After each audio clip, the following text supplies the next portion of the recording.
Disiarkan langsung dari Kementerian Kesehatan Republik Indonesia, Radio Kesehatan untuk Indonesia yang lebih sehat. Selamat sore Sobat Sehat, sudah masuk jam 3:30 sore dan waktu kita talk show bersama Dr. Reisa. Sobat Sehat, penyakit diabetes merupakan salah satu penyakit tidak menular yang trennya mengalami kenaikan jumlah penderita di Indonesia beberapa tahun terakhir. Seperti apa gejala, dampak, dan pencegahan diabetes ini, serta bagaimana penderita diabetes bisa lebih sehat, terutama di masa pandemi. Sore ini dalam 30 menit ke depan, kita akan mengupas topik kenali dan cegah diabetes untuk hidup lebih sehat. Bersama narasumber kita, Dr. Reisa Broto Asmoro, selaku juru bicara pemerintah dan duta adaptasi kebiasaan baru, dan Dr. Teresia Sandra Diah Ratih, selaku Ketua Tim Kerja Pencegahan dan Pengendalian Penyakit Jantung dan Pembuluh Darah. Selamat sore Dr. Reisa dan Dr. Sandra. Selamat sore, Mas Aldi. Selamat Selamat sehat semuanya. Salam sehat semuanya. juga semua. Gimana kabarnya Dr. Reisa, Dr. Sandra? Alhamdulillah baik, sehat. Dr. Sandra gimana kabar dok? Baik, Sehat ya dok. Iya. Alhamdulillah. Nah, segera mengingatkan untuk Sobat Sehat, talk show sore ini dapat disimak juga melalui live Instagram @radiokesehatan, live Instagram @kemenkes_ri, serta disiarkan juga di RRI Pro 3, rri.go.id, live Instagram @RRI Program 3, maupun YouTube RRI Net Official dan RRI Net. Bagi Sobat Sehat yang ingin bergabung bertanya seputar topik pada bisa SMS atau WhatsApp di nomor 0811 874 1919 atau dapat juga mention melalui Twitter atau Instagram di Radio Kesehatan. Kita masuk aja nih ke topik pembahasan utama ini. Saya mau ke Dr. Reisa dulu nih. Dr. Reisa, sebelum membahas diabetes kaitannya dengan pandemi saat ini, boleh diinfokan dulu sebetulnya diabetes ini pencetus maupun dampaknya ini apa, Dok? Oke, baik. Sobat Sehat, Healthiers, dan para pendengar RRI dimanapun berada, mungkin pasti pernah dengar lah ya yang namanya diabetes mellitus. Banyak yang lebih mengenalnya dengan istilah kencing manis, begitu ya. Sebenarnya ini adalah salah satu penyakit yang erat kaitannya dengan pandemi ini karena merupakan salah satu komorbidnya atau penyakit pemberat gitu ya yang kalau dikaitkan pada penderita COVID-19. Sebenarnya diabetes mellitus itu merupakan penyakit metabolisme yang ditandai dengan tingginya kadar gula di dalam tubuh kita, di dalam darah terutama ya. Nah, biasanya kalau orang terkena diabetes mellitus, terutama kedua nih ya, ini sering sekali mengalami gejala-gejala mulai dari seringnya kencing, kemudian cepat lapar, terus cepat haus juga, gitu ya. Terus ada lagi berat badan yang turun tanpa sebab yang pasti, gitu ya. Kemudian bisa mengalami kesemutan, cepat lelah, kemudian luka yang susah sekali untuk sembuh, gitu ya. Atau mungkin ada bisul nih yang hilang timbul berulang kali. Ya.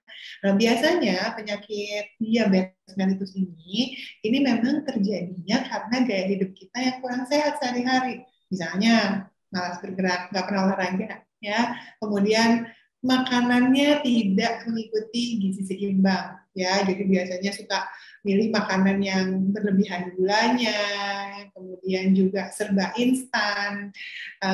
Apalagi kalau sekarang kan lagi gampang banget ya, kayak pesan makanan instan gitu, langsung dari handphone langsung datang saat itu juga. Padahal, waduh, bisa memicu pola hidup yang tidak sehat nih ya. Salah satunya adalah mengakibatkan penyakit yang tidak menular seperti diabetes ini. Nah, tentunya untuk tahu diabetes ini benar-benar terdiagnosis dalam tubuh seseorang, itu harus dilakukan tes. Nah, tes simpelnya adalah namanya GDS ya, atau gula darah suatu yang simpel nih. Ya, jadi bisa dilakukan kapanpun. Hasilnya nanti akan dilihat kalau misalnya dia lebih dari 200 biasanya dia mengarah kepada diabetes. Terus ada lagi pemeriksaan lainnya yang butuh waktu atau persiapan, yakni namanya GDP, jadi gula darah puasa. Nah, kalau hasilnya ternyata di atas 126, nah biasanya curiganya ke diabetes. Ya, meskipun pasti banyak nih pemeriksaan lainnya kan ya. Jadi ada anamnesis, ada riwayat, kita tahu seperti apa, kesehariannya dan lain sebagainya. Nah, yang harus dikhawatirkan sebenarnya penyakit diabetes ini itu adalah dampaknya. Kalau misalnya sampai terdiagnosis gitu ya, maka dia bisa saja menyebabkan gangguan pada pembuluh darah, saraf, mata, ginjal, dan organ-organ lainnya. Karena dia itu bisa mengakibatkan berbagai komplikasi. Nah, komplikasinya tentunya mulai dari yang ringan sampai yang berat. Gitu. Makanya harus kita jaga nih, jangan sampai kita menjalani gaya hidup yang mengarah ke resiko diabetes mellitus ini. Baik, Dok. Nah, saat ini kita masih pandemi COVID-19 nih, Dok. Dan seperti apa kaitan penderita diabetes dengan COVID-19? Karena ya meskipun kita angka positifnya itu udah nggak setinggi yang dulu-dulu gitu kan, tapi itu masih dalam status pandemi kan ya. Nah, ini gimana nih untuk para penderita diabetes? Iya betul, mungkin banyak yang sudah mulai ngerasa ini udah kayak nggak kerasa pandemi lagi ya. Tapi sebenarnya kan yang mengubah status dari pandemi atau sudah selesai atau nanti berubah jadi endemi misalnya, itu kan sebenarnya WHO ya. Jadi kita masih menunggu dari Badan Kesehatan Dunia ini untuk bisa menilai kasus COVID-19 ini secara internasional, jadi secara dunia nih, karena pandemi ini kan bukan cuma 1-2 negara tapi semua. Ya, jadi ya meskipun kondisi kita bersyukur sekali ya saat ini sudah membaik, kita juga sudah mulai bisa beraktivitas kembali ya seperti dulu, tetapi memang karena pandemi statusnya belum dicabut, tentunya kebijakan-kebijakan pemerintah juga masih menjalankan PPKM yang dievaluasi dan disesuaikan berdasarkan kondisi COVID-19 di Indonesia. Nah, seperti tadi di awal saya sudah sempat bilang kalau penyakit diabetes mellitus ini merupakan salah satu penyakit penyerta atau komorbid. Jadi kalau sampai seseorang itu terinfeksi COVID-19, nah biasanya kalau dia mengidap ini, dia bisa memperberat resikonya. Ya, jadi resiko perburukan gitu ya biasanya lebih sering terjadi. Nah biasanya kan orang-orang yang rentan ya, populasi rentan seperti lansia gitu ya, kemudian ibu hamil, orang-orang dengan imunodefisiensi atau imun yang turun. Nah, itu kan biasanya kalau sampai terinfeksi dia bisa perburukan. Nah, penyakit komorbid seperti diabetes, apalagi dia belum divaksin ya, vaksin yang lengkap atau booster nih, sekarang udah harus booster ya kita semua ya. Nah, itu bisa mengalami bahkan, makanya kalau curiga atau misalnya punya riwayat keluarga yang menderita diabetes mellitus, sebaiknya lakukanlah pemeriksaan diri dengan dokter untuk bisa mengantisipasi ya, dan persiapkan diri juga tentunya dengan vaksin dan boosternya. Baik, maka dari itu penting sekali ya kita untuk mendapatkan vaksin beserta boosternya, dan memang COVID-19 ini bisa memperparah bagi pasien diabetes sendiri, Dok ya. Nah, untuk Dokter Sandra nih, tadi kan sudah disampaikan oleh Dokter Risa terkait diabetes dan kaitannya dengan pandemi. Lantas seperti apa nih data penderita diabetes di Indonesia saat ini, dan seperti apa target pemerintah untuk menurunkan penderita diabetes? Ya, terima kasih. Halo, selamat sore sahabat-sahabat dan pemirsa radio RRI dan juga radio kesehatan. Penderita diabetes itu semakin hari semakin banyak, dan sekarang ini sudah mencapai sekitar 2%, sekitar 19,5 juta di Indonesia. Jadi sekitar 2% dari pada mereka yang usia 15 tahun ke atas. Nah, itu cukup besar kalau kita hitung jumlahnya ya, 20 juta itu besar sekali. Nah, mereka-mereka ini biasanya beberapa orang memang ada yang keturunannya, jadi orang tuanya yang diabetes, dia jadi diabetes, itu ada. Tapi juga banyak karena kebiasaan-kebiasaan hidup yang sekarang berubah. Jadi kalau zaman dulu kita kemana-mana jalan kaki, kalau kita ke masjid jalan kaki, apa itu namanya, ngaji juga biasanya ke masjid. sekarang ini kan dipermudah semuanya. Ke masjid 200 meter pun kita naik motor gitu. Udah nggak seperti dulu. Jadi aktivitas fisik, olahraga yang kurang, apalagi kemarin pandemi selama setahun lebih orang-orang ada alasan pula nggak pergi olahraga. Alasannya harus di rumah. Padahal di rumah bisa olahraga kan. Tapi itu banyak yang ini.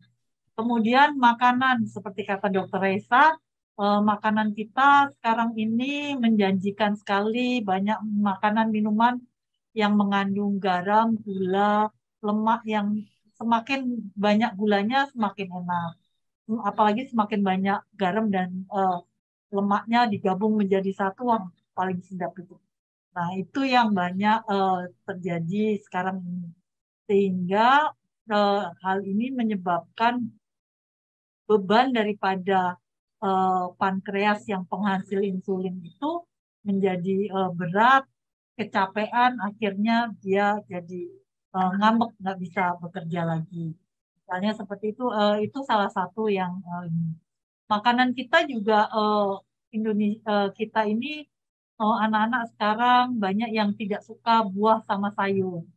Nah, itu juga salah satu. Akhirnya kalau nggak ada buah dan sayur, untuk kenyangnya apa? Nanti akan nambah jadi nasinya atau karbohidratnya tambah banyak. Di gulanya, karbohidrat dan gulanya jadi semakin banyak lagi. Itu yang menyebab salah satu penyebab dari diabetes. Dan itu yang sekarang menjadi tren ya, Mas Audi, itu yang kita harapkan para healthiers bisa memilih makanan yang lebih sehat. Baik, Dokter Sandra. Jadi memang berhubungan lagi ya sama gaya hidup sehat dan bersih ya.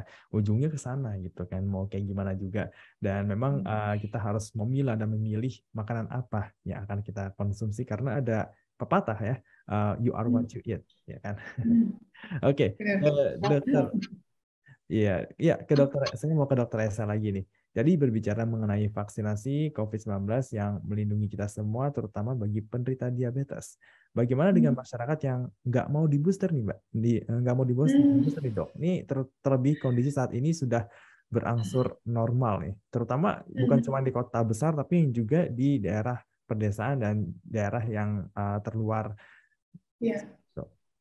Oke, jadi ya yang paling penting sebenarnya ya Sobat Sehat semuanya ya, yang perlu kita pahami bersama bahwa vaksin itu kan adalah salah satu upaya ikhtiar kita untuk melindungi kita supaya kita udah punya nih antibodinya yang sebagai persiapan kalau misalnya kita sampai terpapar, resiko perburukannya itu menjadi sangat rendah. Itu kuncinya sebenarnya. Jadi sayang sekali kalau tidak dimanfaatkan nih booster ini, karena kalau misalnya tidak di booster, maka vaksin yang sudah kita lakukan sebelumnya itu lama-lama efeknya akan hilang.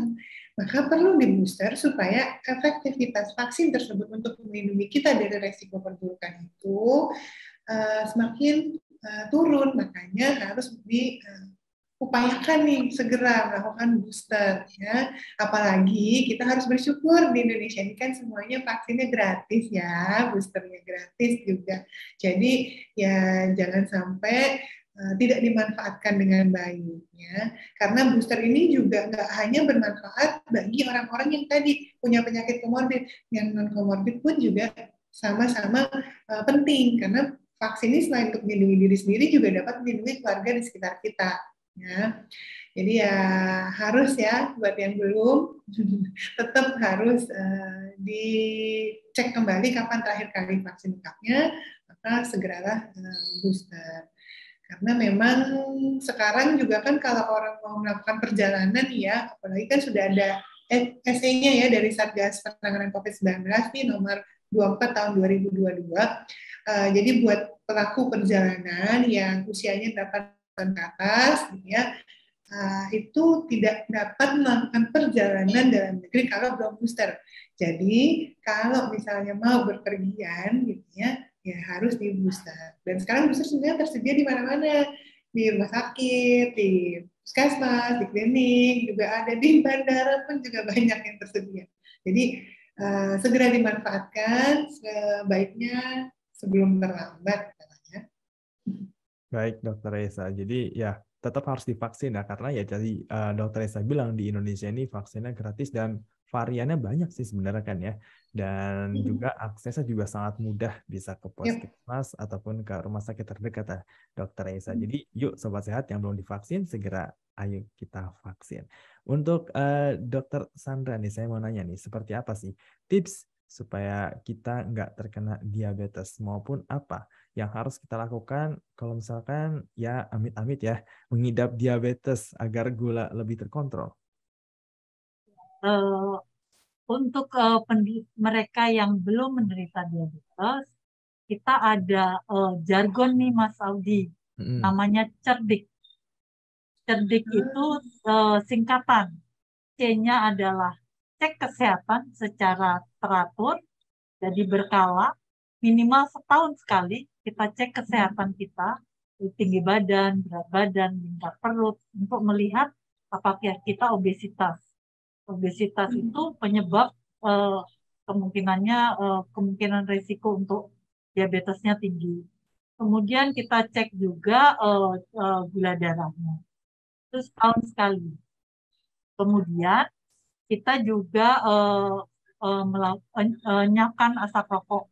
Cerdik ya. C, E-nya enyahkan asap rokok. Jadi berhenti.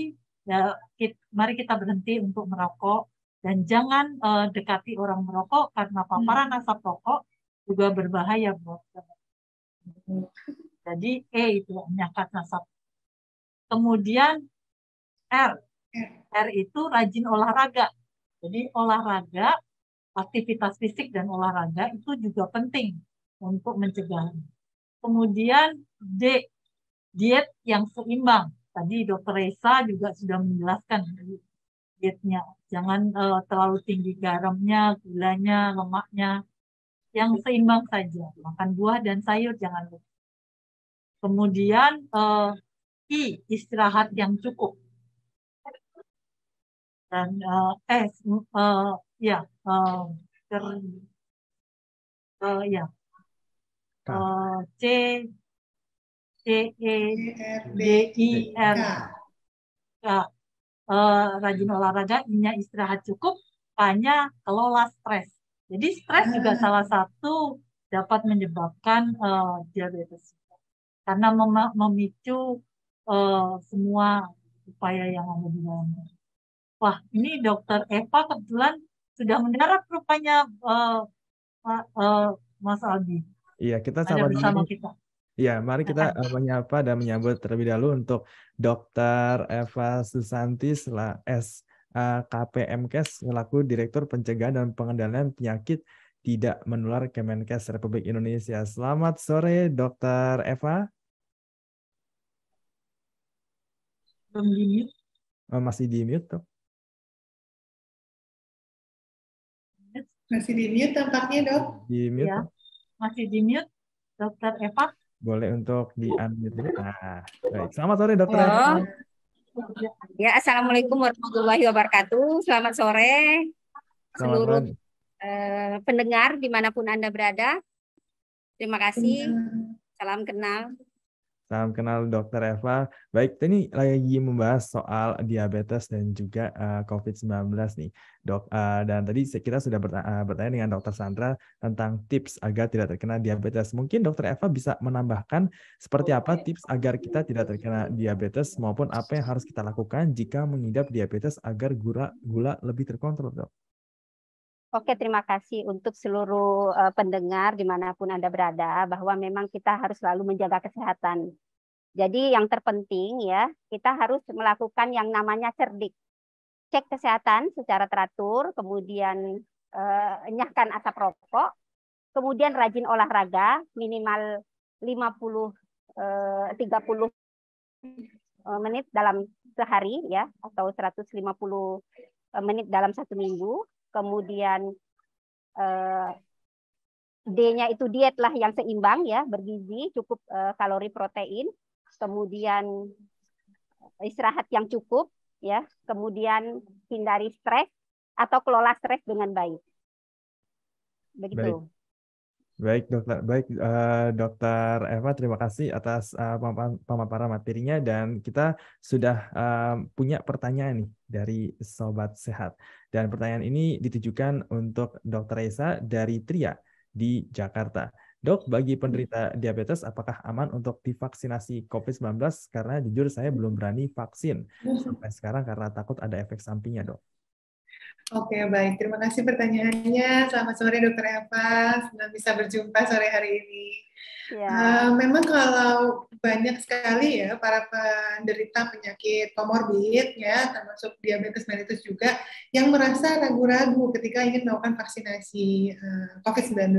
Padahal kalau dia dalam kondisi yang terkontrol, tidak dalam kondisi yang akut, tidak sedang mengalami gejala penyakit yang mengganggu jalannya vaksin, maka sebenarnya diperbolehkan untuk vaksin, justru malah termasuk orang-orang yang sebaiknya dilakukan vaksinasi dan booster karena termasuk populasi yang rentan dan lebih beresiko tinggi terhadap kefatalan begitu ya kalau misalnya sampai terinfeksi COVID-19. Jadi konsultasi dulu ke dokternya, kita lihat kondisinya apakah dalam kondisi yang stabil dan siap untuk dilakukan vaksinasi. Karena kalau tidak ada penyakit yang sedang aktif begitu ya, seperti tidak ada demam, tidak ada luka terbuka yang bernanah misalnya gitu ya, maka nggak ada masalah untuk vaksin. Jadi segera konsul dan minta surat rekomendasi untuk bisa dilakukan vaksin COVID-19.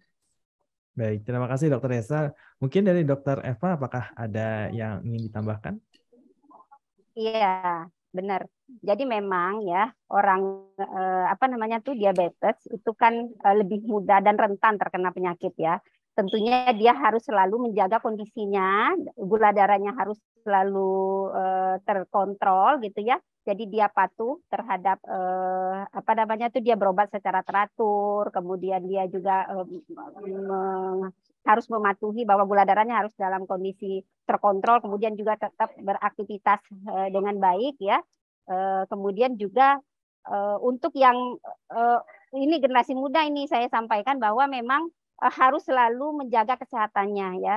Jadi hindari ya kita makanan itu harus rendah gula ya, rendah garam juga rendah lemak. Jadi gula itu maksimal itu hanya 4 sendok makan sehari gitu ya. Kemudian garam itu hanya 1 sendok teh sehari ya. Kemudian lemak itu maksimal juga hanya 5 sendok makan sehari. Jadi ini yang harus dijaga. Kemudian tetap lakukan aktivitas fisik, berbanyak makan buah dan sayur ya, jaga selalu kesehatannya.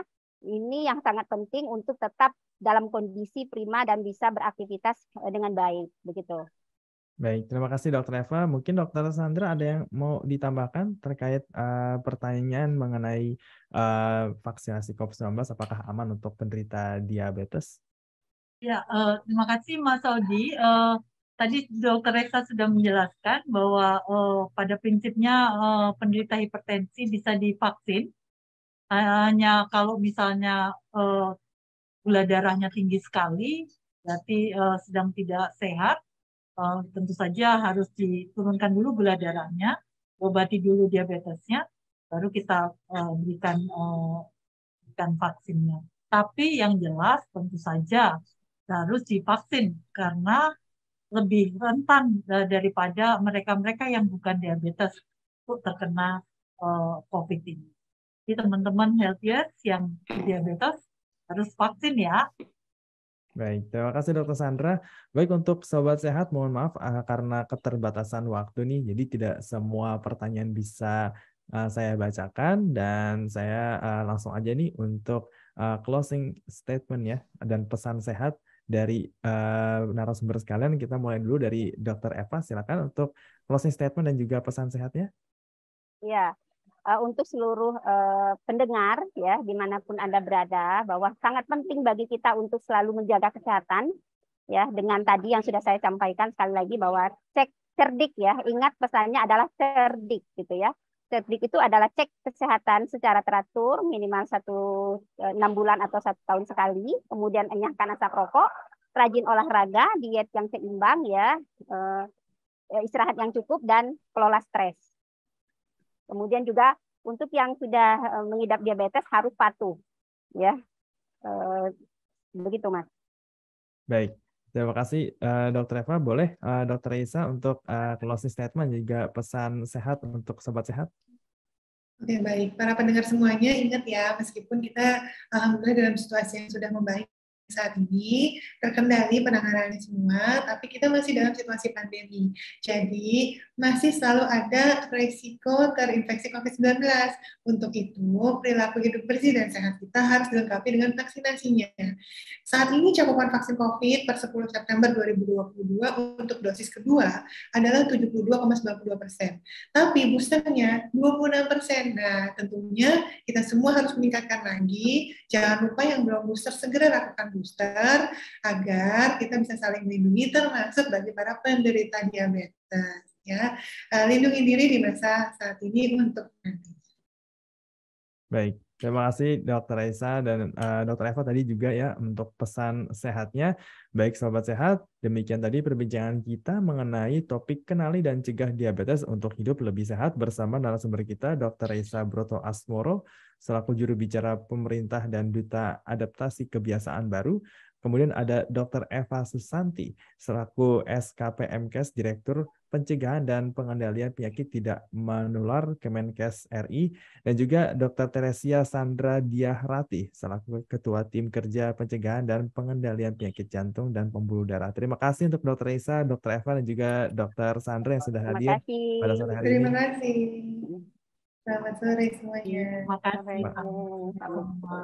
Terima kasih Dr. Esa, Dr. Eva, dan juga Dr. Sandra. Selamat beraktivitas kembali, dan untuk informasi kesehatan dapat kita akses ya di kemkes.go.id maupun sosial media @kemenkes.ri, Halo Kemenkes 1500567, serta tentunya di radiokesehatan.kemkes.go.id. Terima kasih juga untuk sobat sehat yang telah bergabung baik melalui Radio Kesehatan maupun sosial media live Instagram @kemenkes_ri dan live Instagram Radio Kesehatan. Terima kasih juga pendengar yang sudah mendengarkan melalui RRI Pro 3, rri.co.id, live Instagram @RRI Programa 3, maupun YouTube RRI Net Official dan RRI Net. Saatnya saya Audi Ramantio dan seluruh kerabat kerja yang bertugas pamit undur terlebih dahulu. Salam sehat dan selamat beraktivitas.